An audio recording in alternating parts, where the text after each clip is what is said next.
Shalom, jumpa lagi di channel YouTube Sahabat Yesus Ministry. Bersama saya Martin Kurniawan dalam program Mengasihi Tuhan dengan Akal Budi. Ini adalah sebuah program pembelajaran seputar ayat Alkitab dan iman Kristen yang berbentuk tanya jawab. Oke, seperti episode-episode sebelumnya, di mana di sini saya akan membacakan semua pertanyaan-pertanyaan yang sudah masuk dan saya akan menjawabnya secara singkat, padat, dan sejelas mungkin. Untuk itu, saudara-saudara, ikuti terus video ini sampai akhir, sehingga saudara dapat belajar banyak dari semua pertanyaan-pertanyaan dan jawaban-jawaban yang sudah saya berikan. Oke, kasihi Tuhan dengan segenap akal budimu. Oke, kita langsung saja ke pertanyaan yang pertama. Halo Pak, apakah perceraian itu termasuk dosa? Jika kasus perceraiannya dikarenakan oleh salah satu pasangan ada yang berzina. Terima kasih.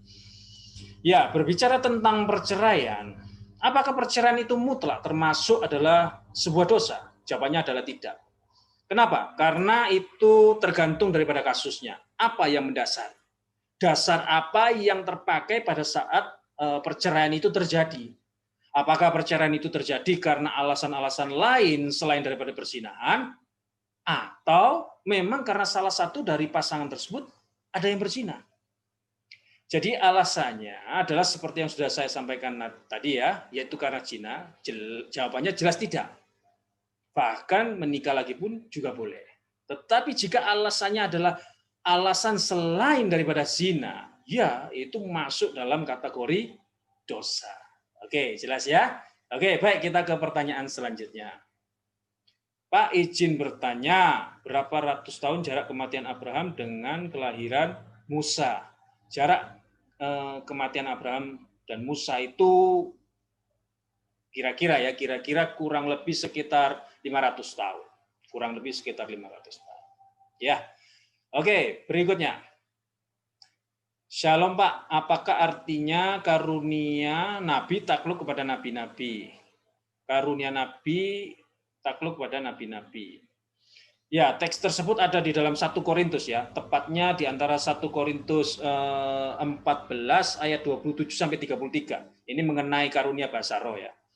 Jadi di dalam ayat 27 sampai dengan 28-nya, itu Rasul Paulus memberi aturan dalam penggunaan bahasa roh dalam kebaktian atau persekutuan.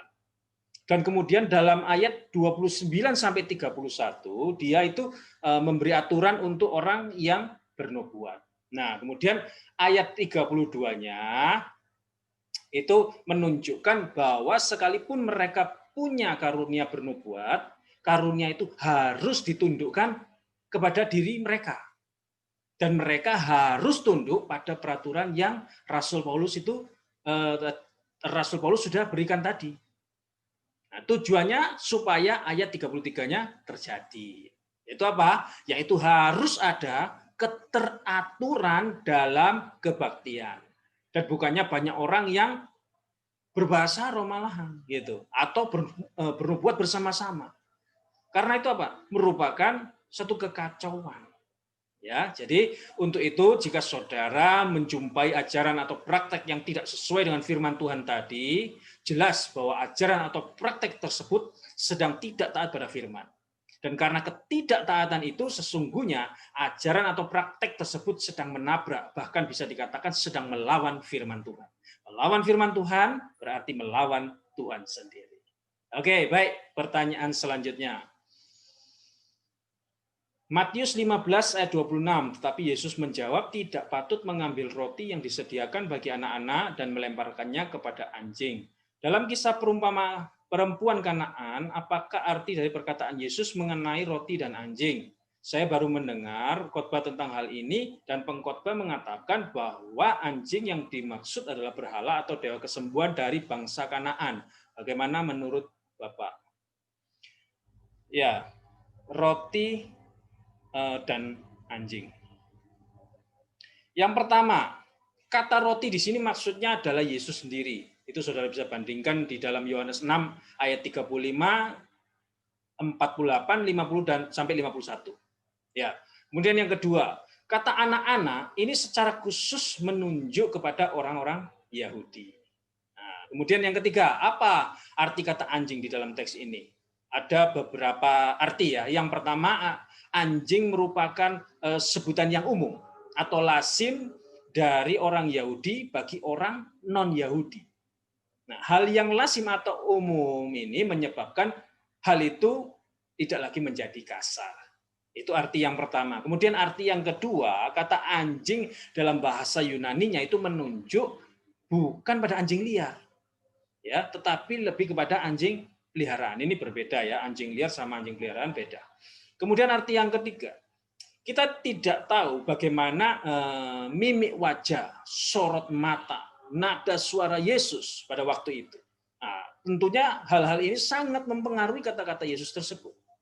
Nah, coba saudara bisa bayangkan Yesus ketika mengucapkan kata-kata tersebut dengan mata melotot, wajah merah, nada membentak. Tetapi bagaimanapun juga ayat 26 ini tetap kelihatan sebagai penolakan yang keras.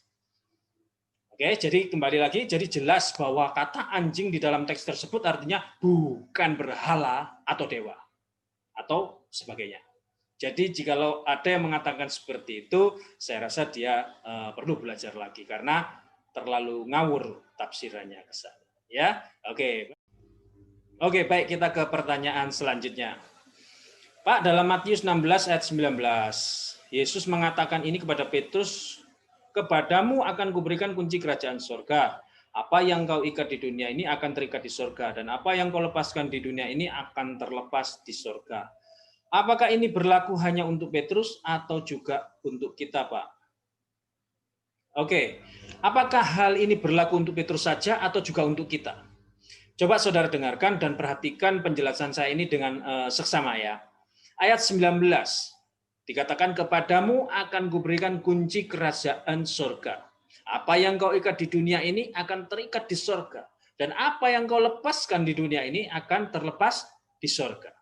Yang pertama, kunci. Kunci ini menunjuk kepada sesuatu untuk membuka atau menutup. Ada dua macam arti. Yang pertama, arti yang pertama ya, pada kita ada firman Tuhan atau Injil. Kalau kita memberitakan Injil, kita itu membuka pintu. Nah, kalau kita tidak memberitakan Injil, itu artinya kita menutup pintu. Bandingkan dengan Lukas 11 ayat yang ke-52. Yang mengatakan bahwa ahli-ahli Taurat mempunyai kunci karena mereka adalah pengajar firman Tuhan. Ya, jadi nanti bisa saudara lihat di dalam Lukas 11 ayat 52. Kemudian yang kedua, pemberian otoritas untuk mengizinkan atau melarang masuk. Ini arti yang kedua ya. Arti ini sama dengan ayat 19b. Apa yang kau ikat di dunia ini akan terikat di surga, dan apa yang kau lepaskan di dunia ini akan terlepas di surga. Kemudian yang kedua, kata ikat. Ikat itu sama dengan melarang. Nah, kemudian kata lepas itu sama dengan mengizinkan.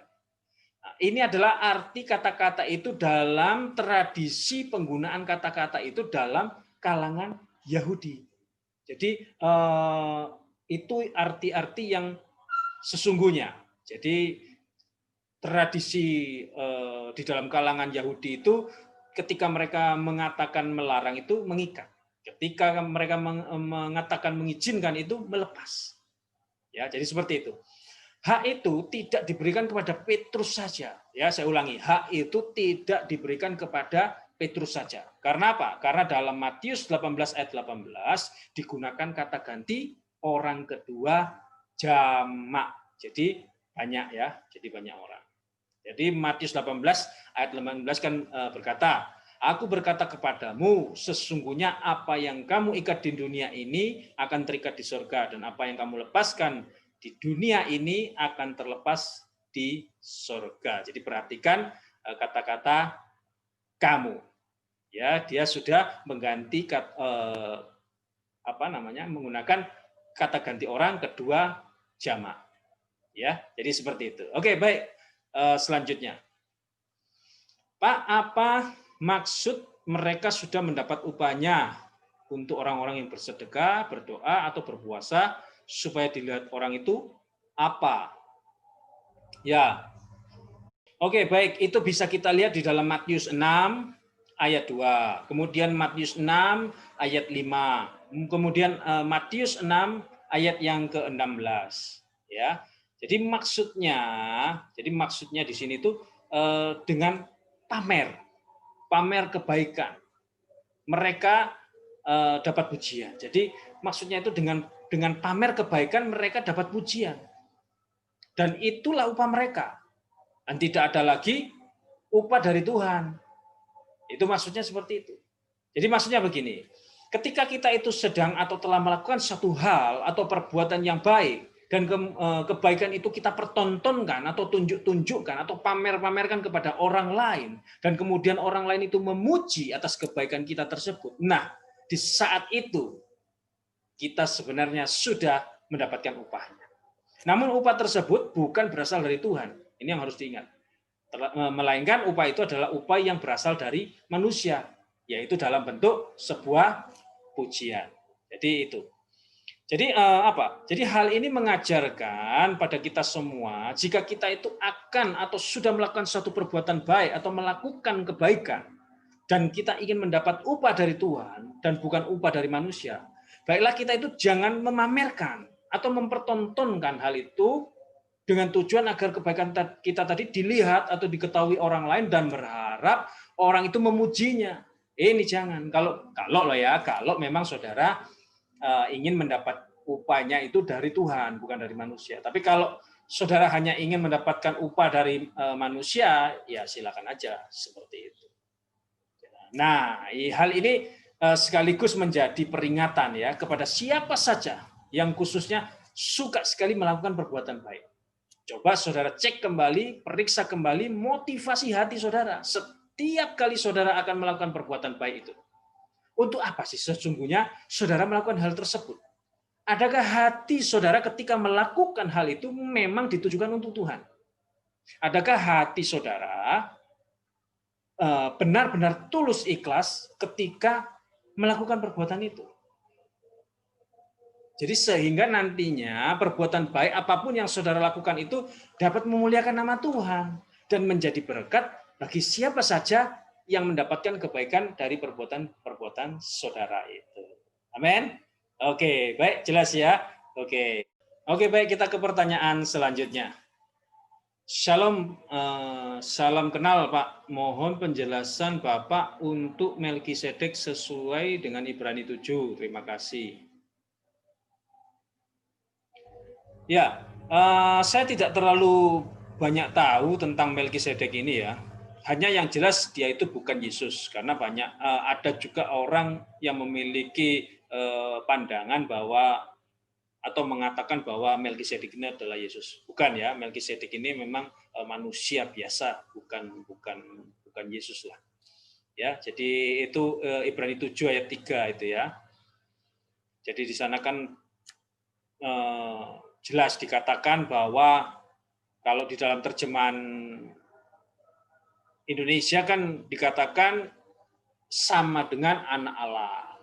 Tetapi kalau di dalam versi bahasa Inggris menggunakan kata like, seperti. Kemudian di terjemahan Inggris yang lainnya seperti RSV, NIV, nah itu menggunakan kata yang berbeda. Seperti resembling, menyerupai ya, atau like seperti ya, NIS itu juga menggunakan kata like yang artinya seperti. Nah, LAI menerjemahkan secara salah karena kata-kata sama dengan seharusnya itu kata seperti. Itu yang pertama. Dan kemudian untuk kata-kata tak berbapa, beribu dan sebagainya tidak boleh dihurufiakan. Itu artinya dia hanya tidak diketahui asal-usulnya. Nah, sudah, itu saja maksudnya. Ya, jadi jelas. Dan Melkisedek ini merupakan tipe atau bayangan dari Kristus. Jadi dia bukan Kristus itu sendiri, bukan, tetapi dia hanya merupakan tipe. Jadi ada tipe, ada antitipe. Dan dia ini adalah tipenya, bayangan dari Kristus yang akan datang. Ya, oke, baik. Selanjutnya. Salam sejahtera, Pak. Dari yang saya pahami, awal 1 Korintus 14 mendorong kita untuk memperoleh karunia bernubuat daripada bahasa roh. Dan dengan karunia itu, orang yang tidak beriman diyakinkan bahwa Allah ada di tengah persekutuan orang percaya. Lantas apa itu nubuat yang dimaksud teks? Ya, jadi kesimpulannya 1 Korintus 12 ayat 31 itu menunjukkan bahwa Paulus itu menginginkan supaya gereja lebih menghargai karunia-karunia yang terutama. Nah, karunia yang terutama apa? Yaitu karunia bernubuat. Bandingkan dengan 1 Korintus 14 ayat 1, ayat 12 dan 39. Ayat ini jelas tidak menyuruh orang Kristen untuk mencari atau mengusahakan suatu karunia-karunia tertentu. Itu yang pasti. Ya, oke. Selanjutnya, Wahyu 21 ayat 8. Tetapi orang-orang penakut, orang-orang tidak percaya, orang-orang keji, orang-orang pembunuh, orang-orang sundal, tukang-tukang sihir, penyembah-penyembah berhala, dan semua pendusta, mereka akan mendapat bagian mereka dalam lautan yang menyala-nyala oleh api dan belerang. Inilah kematian yang kedua. Shalom Pak, saya mau tanya, kenapa ayat ini kayaknya menekankan tidak percaya dan orang penakut dan lain-lain tidak akan masuk surga. Dan saya mau tanya, jika orang percaya tapi masih ada yang melakukan dosa tersebut tidak akan masuk, atau gimana Pak tafsiran yang benar? Ya, penakut itu artinya yang takut mengakui Kristus. Takut ikut Kristus. Kenapa? Karena penganiayaan dan sebagainya. Yang tidak percaya masuk neraka. Tetapi buat yang percaya, semua dosa kan sudah dipikul Kristus. Jadi tidak bisa dihukum lagi. Itu ada di dalam Roma 8 ayat yang pertama ya. Dikatakan bahwa sekarang tidak ada penghukuman bagi mereka yang ada di dalam Kristus Yesus. Nah, kemudian kalau bermain-main dengan sihir dan berhala atau berhubungan dengan kuasa gelap, saya tidak percaya jika ada orang yang percaya atau Kristen sejati bisa tetap melakukan dosa itu. Kalau dia masih bisa bermain-main dengan hal-hal semacam itu, justru saya mempertanyakan imannya. Ya, oke. Jadi seperti itu. Pertanyaan berikutnya, Pak, apa itu dikotomi dan trikotomi itu? Oke, dikotomi, trikotomi. Pertama kita pahami dulu dari trikotomi ya. Jadi trikotomi, ajaran trikotomi ini mengatakan bahwa manusia itu terdiri dari 3 bagian atau elemen, yaitu tubuh, jiwa, dan roh. Tubuh adalah bagian materi dari manusia. Kemudian yang kedua, jiwa adalah elemen hakiki dari kehidupan binatang. Kemudian yang ketiga, roh. Roh adalah elemen yang rasional dan tidak bisa binasa, yang menghubungkan manusia dengan Allah. Roh ini dianggap sebagai sesuatu yang membedakan manusia dengan binatang. Kemudian asal-usul trikotomi ya. Trikotomi ini berasal dari filsafat Yunani yang menganggap hubungan tubuh, roh analog dengan hubungan alam semesta atau materi dengan Allah. Filsafat Yunani mengatakan bahwa Allah hanya bisa berhubungan dengan alam semesta atau materi melalui zat yang ketiga atau makhluk perantara. Jadi begini analoginya, roh hanya dapat berhubungan dengan tubuh, juga melalui elemen ketiga atau elemen pengantara yaitu jiwa. Yaitu sekilas ya tentang trikotomi. Kemudian kita ke dikotominya. Dikotomi, penganut dikotomi berpendapat bahwa manusia itu terdiri hanya dari 2 elemen saja. Yaitu apa? Tubuh, jiwa atau roh. Di mana jiwa dan roh ini dianggap menunjuk pada satu elemen yang sama. Ya, jadi itu ya sekilas mengenai dikotomi dan trikotomi. Di mana trikotomi ini memiliki pandang bahwa tubuh manusia itu terdiri dari 3. Kemudian dikotomi ini terdiri hanya dari 2 elemen saja, tubuh, jiwa atau roh. Jadi jiwa dan roh ini dianggap menunjuk pada satu elemen yang sama. Oke, baik kita ke pertanyaan selanjutnya. Pak, merasakan penebusan dan penghapusan dosa dari Yesus tidak bisa dibayangkan. Memang hanya percaya saja yang menyelamatkan, walaupun tidak konkret dirasakan, diraba, dan lain-lain. Ya, kalau orang tersebut betul-betul percaya, kalau orang tersebut betul-betul percaya, maka harus ada yang namanya rasa damai, sukacita. Nah, ini hal-hal semacam ini yang harus dirasakan dalam hidupnya. Jika ini tidak ada sama sekali, ini justru saya mengkhawatirkan imannya. Itu ya, jadi seperti itu. Jadi kalau orang itu memang betul-betul percaya, tentunya harus ada rasa damai, sukacita. Ini hal-hal ini yang semacam ini yang harus dirasakan dalam hidupnya. Jika nggak ada sama sekali, ini perlu dipertanyakan imannya. Ya, oke, baik. Pertanyaan selanjutnya, Pak mau nanya, mengapa Yesus itu berpuasa dan apa makna puasanya? Mengapa Yesus berpuasa? Pertama-tama perlu kita ketahui terlebih dahulu ya, sebagai informasi mengenai puasa Yesus ini. Bahwa banyak penafsir mengatakan bahwa Yesus itu hanya berpuasa terhadap makanan dan bukan terhadap air atau minuman. Ini itu yang kita harus pahami terlebih dahulu ya. Coba kita lihat di ayat 2. Ayat 2 mengatakan lapar dan bukan haus. Ya, ayat 2 mengatakan lapar, bukan haus. Kemudian ayat 3 mengatakan bahwa iblis mencobai dengan roti, bukan dengan air. Kalau Yesus juga berpuasa terhadap air, pasti setan akan mencobai dengan air, bukan dengan roti saja. Nah, kemudian ayat paralelnya dalam Lukas 4 ayat 2 mengatakan bahwa Yesus tidak makan apa-apa. Kalau memang Yesus puasa makan dan minum, maka pasti akan dikatakan bahwa Yesus tidak makan dan minum apa-apa. Itu yang pertama. Kemudian kedua, dalam kitab suci, orang lain yang pernah berpuasa selama 40 hari 40 malam itu adalah Musa dan Elia. Selain itu tidak ada. Nah, bisa saudara lihat di dalam Keluaran 34 ayat 28 ya, itu untuk Musa. Kemudian 1 Raja-Raja 19 ayat 8 itu untuk Elia. Oke, baik, kita kembali ke pertanyaan awal tadi ya. Mengapa atau untuk apa Yesus itu berpuasa? Jika kita amati atau pelajari lebih dalam, maka kita akan dapati bahwa ternyata puasa Yesus itu rupanya berkaitan dengan Musa dan Elia seperti yang tadi saya sampaikan ya, saya sempat singgung tadi di awal. Ya, perlu diperhatikan ya bahwa Musa, pemberi hukum terbesar dari orang-orang Yahudi yang sebelumnya menerima hukum dari Allah. Dia berpuasa 40 hari, 40 malam di atas gunung. Dan kemudian yang kedua, siapa tadi? Elia, pemimpin para nabi ya, juga berpuasa selama 40 hari, 40 malam.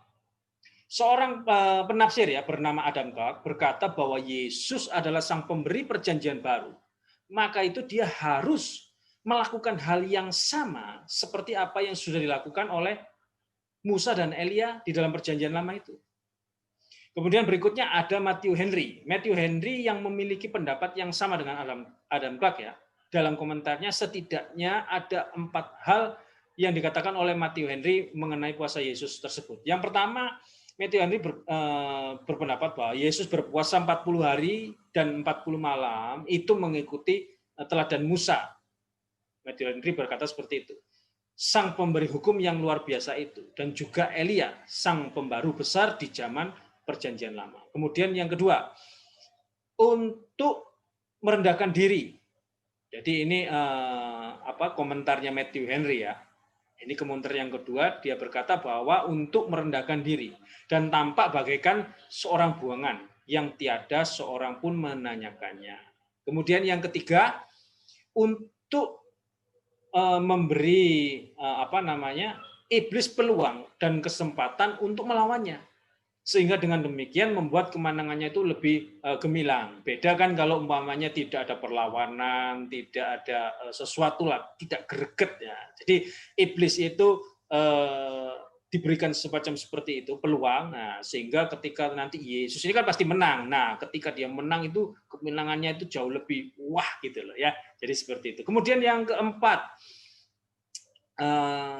Matthew Henry berkata bahwa agar Yesus bisa menyucikan puasa bagi kita dan menganjurkan kita untuk berpuasa ketika Allah menghendaki kita untuk melakukannya. atau ketika kita dilanda kesukaran, kekurangan makanan, atau ketika kita perlu mengendalikan keinginan-keinginan tubuh. Nah, dan semuanya ini merupakan persiapan yang sangat baik dan dalam menghadapi pencobaan, ya. Jadi itu ada beberapa komentar atau pandangan dari penafsir-penafsir besar, ya. Oke, baik, kita ke pertanyaan selanjutnya.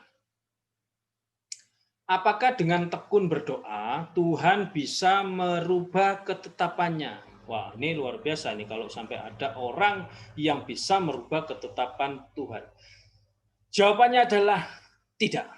Tidak ada satupun orang, tidak ada apapun, siapapun yang bisa merubahnya. Tapi masalahnya kita kan tidak tahu. Dia itu sudah menentukan bagaimana. Ya, jadi seperti itu. Juga untuk doa yang tidak dikabulkan itu tidak sia-sia. Setidaknya itu merupakan satu persekutuan dengan Dialah. Jadi seperti itu. Ya, oke, baik. Pertanyaan selanjutnya. Malam, Pak. Pak, kalau Bapak disuruh memilih, manakah yang akan Bapak pilih untuk miliki dan pelajari? Ratusan buku-buku teologi atau 10-20 buku-buku tafsiran? Beserta alasannya ya, Pak. Terima kasih. Ya. Kalau saudara bertanya seperti itu, mana yang saya pilih? Saya jujur aja lebih memilih buku-buku tafsiran. Kenapa? Karena di dalam buku tafsiran itu ada doktrinnya, aja seperti itu. Tapi kalau di dalam buku doktrin itu justru sedikit sekali tafsirannya. Nah, buku tafsiran ini memberi pengertian Alkitab yang jauh lebih dalam dan memberi kita itu makanan yang jauh lebih lengkap. Jadi seperti ini, buku tafsiran itu seperti ngeling gitu ya. Dia itu bisa ngeling kemana-mana, bisa ngeling ke doktrin, ke latar belakang, sejarah, dan sebagainya. Nah, jadi seperti itu. Jadi itu alasan kenapa saya ini jauh lebih memilih buku-buku tafsiran daripada banyak buku-buku teologi. Ya, oke, baik. Selanjutnya, Pak, bagaimana kita membedakan kata sesat dan salah dalam perspektif teologi, Pak? Ya, bagaimana kita membedakan? Sesat itu artinya salah atau menyimpang dari kebenaran. Dalam dunia teologi, sesat itu artinya salah secara dasari. Ya, jadi kalau dasarnya itu salah, ini bisa kita katakan sesat. Jadi seperti itu. Ya, selanjutnya, Pak mau tanya, gimana sih ceritanya kok hari Sabat yang sebenarnya itu jatuh pada hari Sabtu, lalu bisa pindah ke hari Minggu? Terima kasih. Jadi begini, Sabtu berubah ke Minggu. Jadi begini, Sabat Kristen itu memang berbeda harinya dengan Sabat Yahudi ya. Bagi orang Kristen, hari Sabat itu berubah dari Sabtu menjadi Minggu. Nah, apa alasannya? Apa saja alasan dari Alkitab yang menyebabkan orang Kristen itu kemudian mengubah hari Sabat yang tadinya hari Sabtu kemudian menjadi hari Minggu? Yang pertama, alasannya ya, Kristus itu kan bangkit pada hari Minggu. Dan 2 kali dia menampakkan diri setelah kebangkitan, juga pada hari Minggu. Nah, itu alasan yang pertama. Kemudian yang kedua, hari Pentakosta. Hari Pentakosta di dalam Kisah Para Rasul 2 ayat 1-13 itu ya, yang merupakan hari berdirinya gereja, itu juga jatuh pada hari Minggu. Bandingkan dalam Imamat 23, 15-16 dan juga Ulangan 16 ayat 9. Kemudian yang ketiga, hari Minggu, ini alasan yang ketiga ya, hari Minggu disebut juga sebagai hari Tuhan. Itu bisa saudara baca di dalam Wahyu 1 ayat 10 ya. Jadi seperti itu. Jadi sekalipun di dalam Wahyu tadi ya, sekalipun ayat itu tidak menyebutkan bahwa itu adalah hari pertama atau hari Minggu, tetapi boleh dikatakan hampir semua penafsir menganggap demikian. Itu yang di dalam Wahyu tadi yang saya katakan. Terus kemudian yang keempat, alasan yang keempat, sejak kebangkitan Tuhan Yesus, orang-orang Kristen berbakti pada hari pertama atau hari Minggu. Ya, itu bisa kita lihat di dalam Kisah Para Rasul 20 ayat 7 ya. Yang dikatakan pada bahwa hari pertama dalam minggu itu ketika kami berkumpul, perhatikan kata berkumpul ya, untuk memecah-mecahkan roti. Paulus berbicara dengan saudara-saudara di situ karena ia bermaksud untuk berangkat pada keesokan harinya. Pembicaraan itu berlangsung sampai tengah malam. Nah, pemecahan roti. Pemecahan roti itu salah satu pasti menunjuk pada perjamuan kudus. Nah, dengan demikian itu pasti dilakukan dalam sebuah kebaktian. Jadi jelas merupakan suatu kebaktian ya. Dan itu diadakan pada hari pertama atau hari Minggu. Kemudian yang kelima, perubahan dari Sabtu ke Minggu ini perlu untuk mengingat apa? Mengingat penebusan dosa kita oleh Kristus. Thomas Watson berkata, alasan mengapa Allah mengadakan Sabat yang lama adalah sebagai peringatan tentang penciptaan. Tetapi sekarang ia telah membawa hari pertama dari Minggu sebagai gantinya untuk mengingat tentang suatu pekerjaan yang jauh lebih mulia daripada penciptaan. Yaitu apa? Yaitu penebusan. Pekerjaan penciptaan itu besar, tetapi pekerjaan penebusan itu lebih besar. Itu kata Thomas Watson ya. Ya, jadi oke, jelas ya. Jadi ceritanya itu seperti itu. Oke, baik saudara-saudara, itu tadi adalah pertanyaan terakhir dan jawaban terakhir yang akan menutup episode kita kali ini.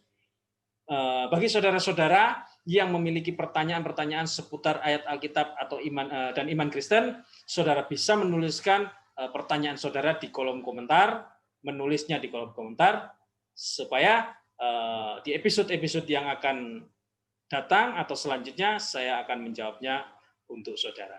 Oke, tetap setia, tetap semangat, tetap percaya kepada Tuhan Yesus apapun yang terjadi. Tuhan Yesus memberkati. Shalom.